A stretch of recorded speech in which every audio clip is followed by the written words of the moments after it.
말씀을 우리가 읽으면서 하나님이 우리를 복주시고 때로는 우리들에게 힘들게 하시고 여러 가지 방법으로 우리를 훈련하게 하신다 하는 것을 마음속에 생각을 합니다. 그래서 어떻게 보면 하나님이 우리를 어떻게 이랬다 저랬다 변덕이 많으신가 그런 생각을 할 수도 있는 오늘 같이 읽은 본문의 말씀 시편인 것입니다. 왜 그러실까? 복을 주시기도 하고 때로는 우리를 힘들게도 하고 우리가 살아오면서 일생을 우리가 생각하면은 다 그렇습니다. 굉장히 힘들 때도 있었고 굉장히 어려울 때도 있었고 그것이 우리 인간의 역사인 것입니다. 왜 그러실까? 그냥 복을 주시면 계속 복을 주시고 그렇게 해야 우리가 신앙생활 하는데 좋지 않겠는가 이런 생각을 우리가 하게 되는 것입니다. 그런데 가만히 보면은 우리 인간 자체를 우리가 생각해 보면은 우리가 계속 복을 받으면요 인간이 교만해져요. 내가 했다. 내가 열심히 일해서 이만큼 살게 되었다. 하나님이 어디 계시냐?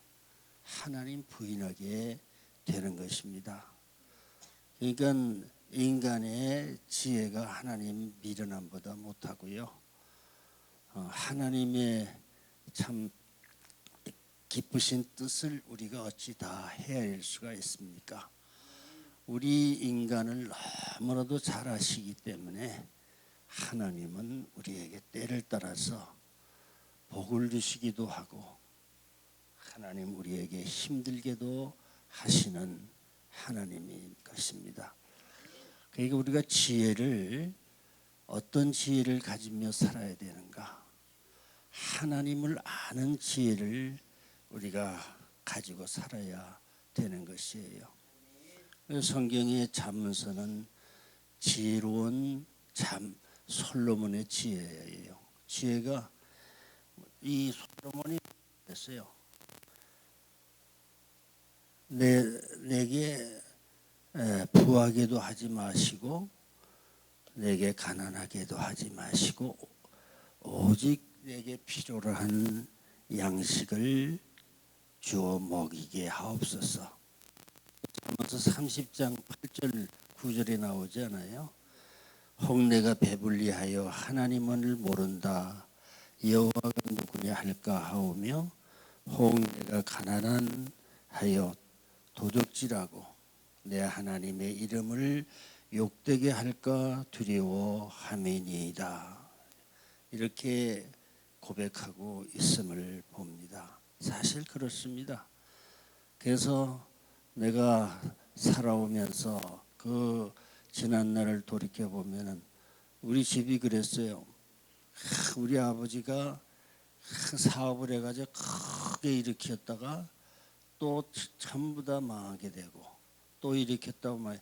그것이 내가 철들고 나서 우리 가정에 있었던 그러한 역사인 것이에요.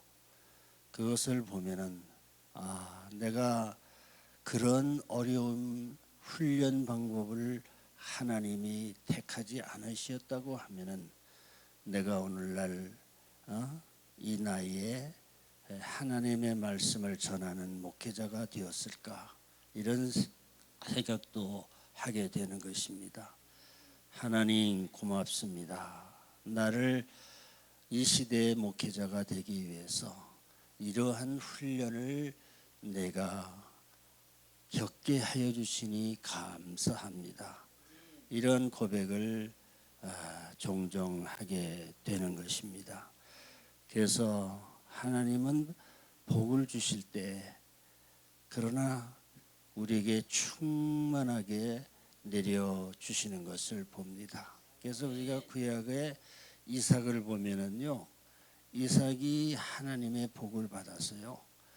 그냥 가는 곳마다 우물을 파는데 그 우물에 샘물이 막 솟아나고 그랬어요. 이 광야에 샘물이 나온 그 말씀하고 같아요.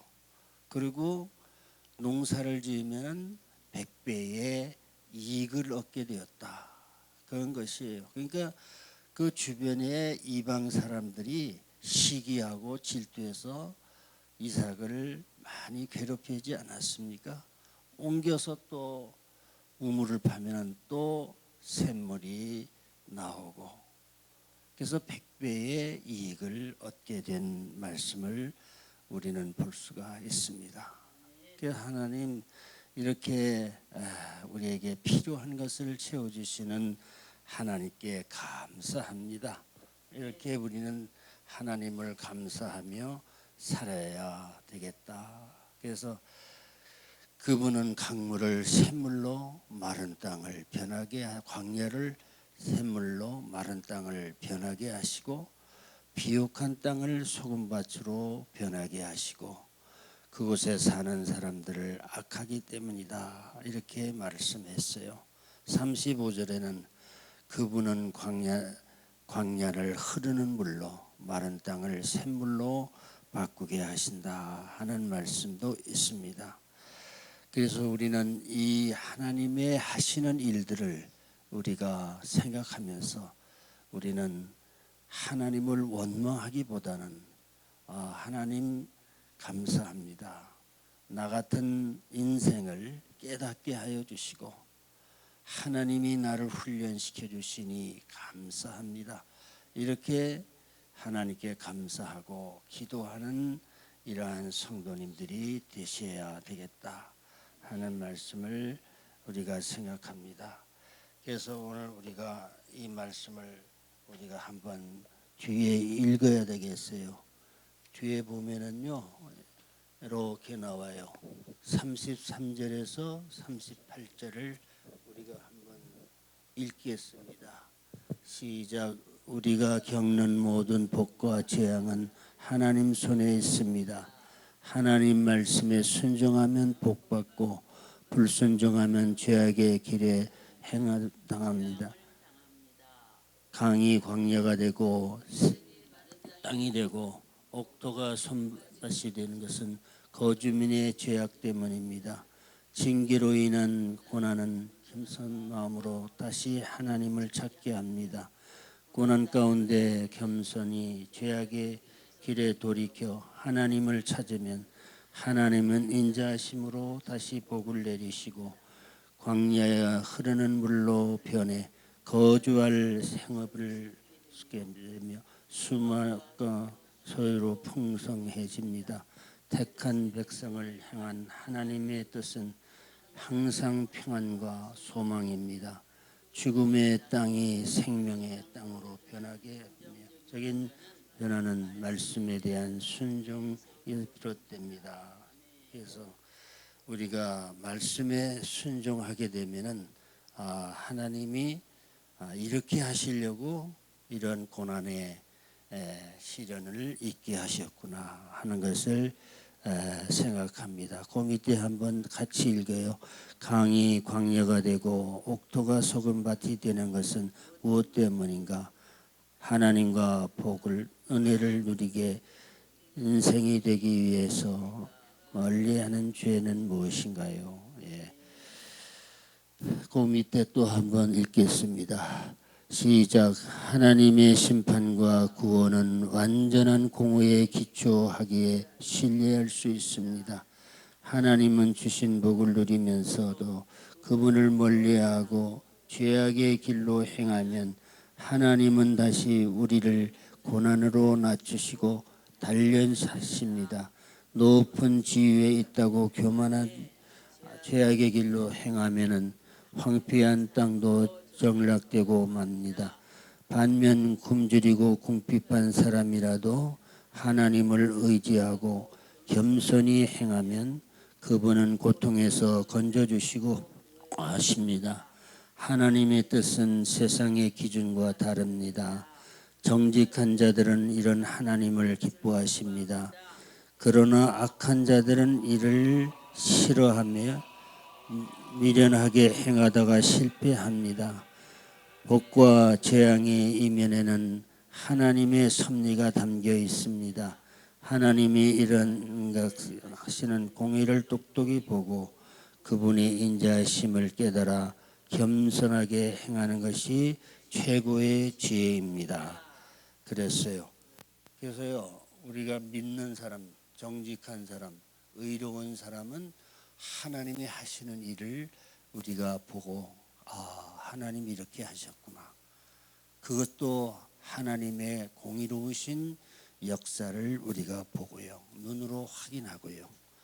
그 다음에 악한 사람들의 패망하는 것도 우리가 눈으로 볼 수 있다고 그랬어요. 그래서 예레미야서 우리가 쭉 공부했지 않습니까? 악한 사람들은 그 패망하는 것을 우리의 눈으로 볼 수 있다고 그랬어요.